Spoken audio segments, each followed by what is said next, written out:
Hello दोस्तों, नमस्कार। मैं भावेश गजपाल आपका स्वागत करता हूं अपने YouTube चैनल लक्ष्य विद भावेश गजपाल में। यदि आप चैनल पे नए हैं तो जरूर चैनल को सब्सक्राइब कीजिए, साथ ही बेल आइकॉन को प्रेस कीजिए। जब तक आप बेल आइकॉन को नहीं दबाएंगे तब तक आपको नोटिफिकेशन प्राप्त नहीं होगा। जितने भी मैं वीडियो डालूंगा आप वो वीडियो बैक होते जाएगा। दूसरी चीज, आप चैनल के वीडियोस को लाइक करें। लाइक करेंगे तो यूट्यूब आपको सामने अपने वॉल पे मेरे वीडियोस सजेस्ट करेगा तो आप उसको देख पाएंगे। ठीक है, चलिए आगे बढ़ते हैं। आज छत्तीसगढ़ की जनजातियों का पार्ट 8 पढ़ाने जा रहा हूं, जिसमें मैं विशेष पिछड़ी जनजाति बिरहोर जनजाति के बारे में बताने वाला हूं। इसके पहले मैंने 4 विशेष पिछड़ी जनजातियों के बारे में बता चुका है। ये 5वां और अंतिम है। जो केंद्र सरकार द्वारा मान्यता प्राप्त विशेष पिछड़ी जनजाति है, उसकी 5वीं विशेष पिछड़ी जनजाति है बिरहोर जनजाति। ये पार्ट 8 है। मैं कुल 20 वीडियो बनाऊंगा, जिसमें से ये 8वां पार्ट है। जनजातियों के 20 वीडियो बनाऊंगा। बाकी आप 7 पार्ट के वीडियो प्राप्त करने के लिए लिंक के लिए डिस्क्रिप्शन बॉक्स में जाइए, उसमें लिंक है। साथ ही आप मेरे टेलीग्राम चैनल से जुड़ सकते हैं। लक्ष्य विद भावेश गजपाल लिखेंगे तो टेलीग्राम में मेरा चैनल मिल जाएगा। टेलीग्राम से जुड़िए और उससे भी आप वीडियोस प्राप्त कर सकते हैं। यदि आप मुझसे फेसबुक से जुड़ना चाहते हैं तो ज्ञानदा ट्यूटोरियल महासमुंद लिखकर सर्च कीजिए तो आप मुझसे फेसबुक में भी जुड़ सकते हैं। आगे बढ़ते हैं। यह बिरहोर जनजाति जो है, यह केंद्र सरकार द्वारा मान्यता प्राप्त 5 विशेष पिछड़ी जनजाति में से शामिल है। 5 विशेष पिछड़ी जनजाति में बिरहोर शामिल है। ठीक है, कौन कौन सा भाई? बैगा, कमार, पहाड़ी कोरवा और आपका अबुझमाड़िया और अंतिम है बिरहोर। 4 वीडियो बना चुका हूं, ये 5वां है। 2011 की जनगणना के आधार पर इनकी संख्या जो है वो 3104 है, 3104। जबकि इनमें पुरुषों की संख्या 1526 है और महिलाओं की संख्या 1578 है। 2011 के आधार पर, जनगणना के आधार पर ही इनकी साक्षरता 39% है। मैं बताया हर वीडियो में मैं आंकड़े बताता हूं। आपको जनजातियों में केवल ये जानना ही काफी नहीं होता कि वो कहां रहते हैं। भैया पूरा डिटेल जानिए, ज्यादा अच्छा है। कहीं भी क्वेश्चन आजकल उठा देता है।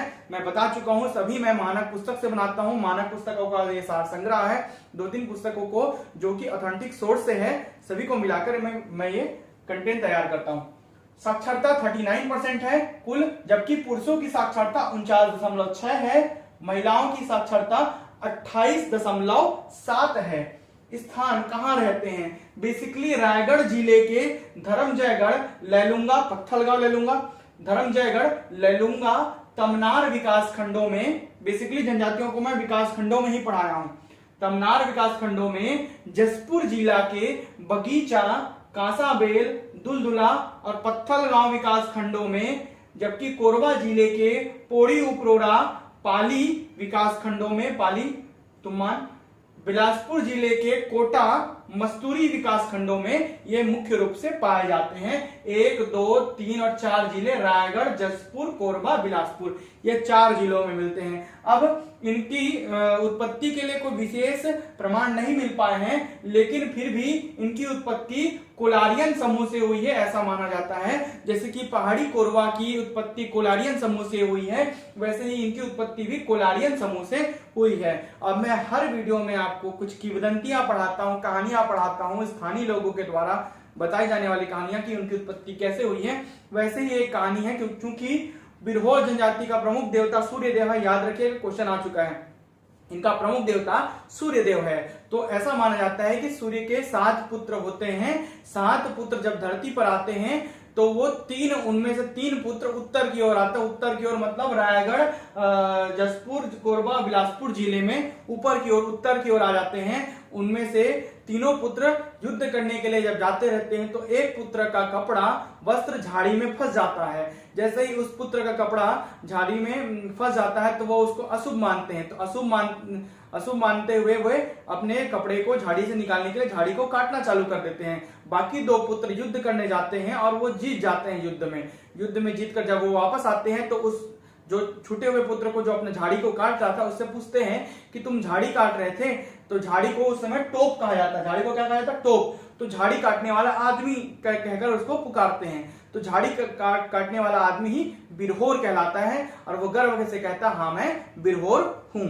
चलिए आगे बढ़ते हैं। इनकी उत्पत्ति, अर्थ क्या होता है? मुंडारी, मुंडा भाषा या मुंडारी भाषा में बीर का मतलब जंगल झाड़ी होता है। जंगल या झाड़ी अर्थात चोप होता है, चोप। जंगल झाड़ी को चोप कहते हैं, झाड़ी को बेसिकली चोप कहा जाता है स्थानीय भाषा में। और होर का मतलब आदमी होता है, बीर का मतलब जंगल झाड़ी और होर का मतलब आदमी। इस प्रकार जंगल झाड़ी में रहने वाला आदमी कहलाता है बिरहोर, जो झाड़ी काट रहा था कुर्ते फंसने के कारण, इसलिए इनका नाम बिरहोर पड़ा। अब आते हैं, ये कुड़िया बनाकर रहते हैं, जिसको हम लोग कुड़िया बोलते हैं छत्तीसगढ़ी में, उसी को कुड़िया कहा जाता है।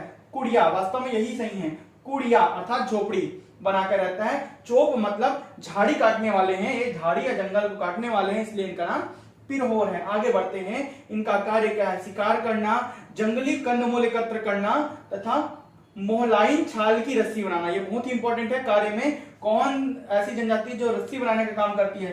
तो मोहलाइन पेड़ की छाल से ये रस्सी बनाने का काम करते हैं, तो बिरहोर जनजाति है। साथ ही बांस का टुकड़ा बनाते हैं। निम्न में से कौन सी जनजाति बांस के कार्य नहीं करती? ऐसे आता है तो 3 सही रहेगा, 1 गलत रहेगा। कमार और बिरहोर पढ़ा चुका हूं, जो 2 बांस के काम करते हैं, तो बांस के टुकड़ा आदि बनाते हैं, बनाने का काम करते हैं, वो बिरहोर जनजाति है। इसके अलावा नकौवा, पिठास, डिटे, ये तीनों कांदा के प्रकार हैं। नकौवा, पिठास और डिटे कांदा खोदकर जमीन से निकालते हैं, उसको उबालते हैं और उबालकर खाने का ये काम करते हैं। आगे आते हैं, इनकी 2 उपजातियां, 2 इनका वर्गीकरण है, क्लासिफिकेशन है, जिनमें से उथलू बिरहोर और जघीस बिरहोर। 2 उथलू और जघीस। तो उथलू बिरहोर कौन होते हैं? अस्थायी कृषि करते हैं, इधर उधर घूम के पहाड़ों में घुमंतु होते हैं और पहाड़ों पर रहने वाले होते हैं। जो पहाड़ों में इधर उधर घूम के अस्थायी कृषि करते हैं उनको उथलू बिरहोर कहते हैं, जबकि जो जघीस बिरहोर होते हैं वो स्थायी कृषि करते हैं और गांव में कुड़िया बनाकर रहते हैं। कुड़िया मतलब झोपड़ी बनाकर जो रहते हैं उनको बोलते हैं जघीस बिरहोर। 2 ही प्रकार के बिरहोर पाए जाते हैं मानक पुस्तक के आधार पर। ये सालिया जो पेड़ होता है सालिया या पोटे नामक वृक्ष से ढोलक, मांदर, खोल व बेंगहा आदि वाद्य यंत्र बनाते हैं। ये सभी वाद्य यंत्र बनाने का काम करते हैं। सालिया व पोटे नामक वृक्ष के ढोलक, मांदर, खोल व बेंगहा ये सभी वाद्य यंत्र हैं। 1, 2, खोल 3 और बेंगहा, ठीक है। ये चारों प्रकार के वाद्य यंत्र को बनाने का काम करते हैं बिरहोर जनजाति। इनमें विवाह कैसे है? ढुकू विवाह, उड़रिया विवाह। उड़रिया मतलब सपलायन होता है, बहुत सारी जनजातियों में उड़रिया का मतलब सपलायन विवाह होता है, साथ साथ पलायन करना। गोलत का मतलब विनिमय है। अलग अलग जनजातियों में विनिमय विवाह के अलग अलग नाम है। बिरहोर जनजाति में गोलत को विनिमय विवाह कहा जाता है। चूड़ी पहनावा मतलब विधवा या पुनर्विवाह, विधवा विवाह या पुनर्विवाह को चूड़ी पहनाना कहा जाता है, ठीक है। विवाह संपन्न कराने का काम धेड़ा करते हैं। जैसे हमारे में दूल्हे के आसपास धेड़ा और धेड़ी बनते हैं, वैसे ही इनमें पुजारी को धेड़ा कहते हैं। संपन्न कराने का काम धेड़ा अर्थात पुजारी करता है। पुजारी को इनके द्वारा धेड़ा कहा जाता है। आगे जनजाति जो इनकी पंचायत होती है उनके प्रमुख को मालिक कहा जाता है। बिरहोर के जनजाति पंचायत के प्रमुख को मालिक कहा जाता है। ये वही शादी ब्याह से टूटने से पलायन संबंधी जो गतिविधियां हैं या जो विवाद है उनका निपटारा करते हैं और आदि संबंधी सभी विवादों का ये निपटारा करने का काम करते हैं। हर जनजाति में पंचायत को अलग अलग कहते हैं। जैसे कि एक क्वेश्चन मैं आपसे पूछ रहा हूं, आप कमेंट बॉक्स में कमेंट करके देंगे, कौन सी जनजाति के पंचायत को मांझी कहते? प्रमुख पंचायत का जो प्रमुख होता है उसे मांझी कहते हैं। इनके पंचायत का जो प्रमुख होता है उनको मालिक कहते हैं।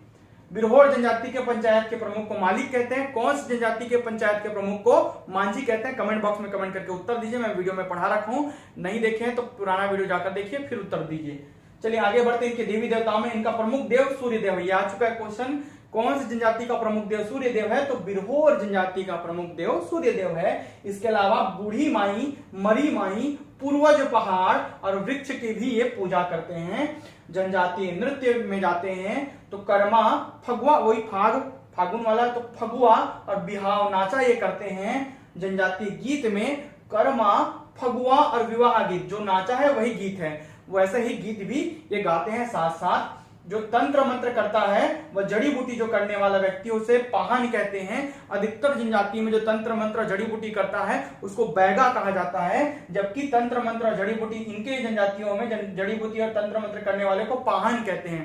पाहन, ठीक है। बाकी इसके पहले मैं कमार पढ़ाया उसमें बैगा कहा जाता है। इसके पहले कोरबा पढ़ाया उसके में भी बैगा कहा जाता है, जो जड़ी बूटी तंत्र मंत्र करते हैं। और हमारे नॉर्मल छत्तीसगढ़िया लोग भी क्या कहते हैं? बैगा ही कहते हैं, जबकि इनके में पाहन कहा जाता है।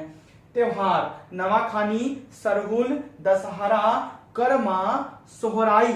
सोहराई और फगुआ, ये इनके त्योहारों के नाम हैं। इसके अलावा जब विवाह करते हैं तो सुख प्रथा भी प्रचलित है। अधिकतर जनजातियों में मैं सुख प्रथा के प्रचलन के बारे में बताया हूं। ये क्या प्रथा है? इसको वधूधन कहते हैं। इसमें जो वर होता है वो वधु को अपने पास लाने से पहले वधु के फैमिली वाले को अनाज, गुड़, तेल, चावल आदि दान करता है। इसी प्रथा को सुख प्रथा कहा जाता है। ये सीजीपीएससी में, सीजीपीएससी प्री, सीजीपीएससी के जितने भी पेपर होते हैं उनके लिए बहुत ही महत्वपूर्ण कंटेंट है।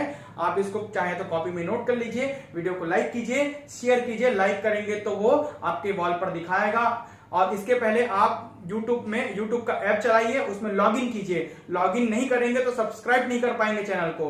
आप जैसे गूगल अकाउंट से लॉगिन करते हैं वैसे ही आपको गूगल अकाउंट जो जीमेल अकाउंट है वो डालना है, पासवर्ड डालना है, हम लॉगिन कर लेंगे।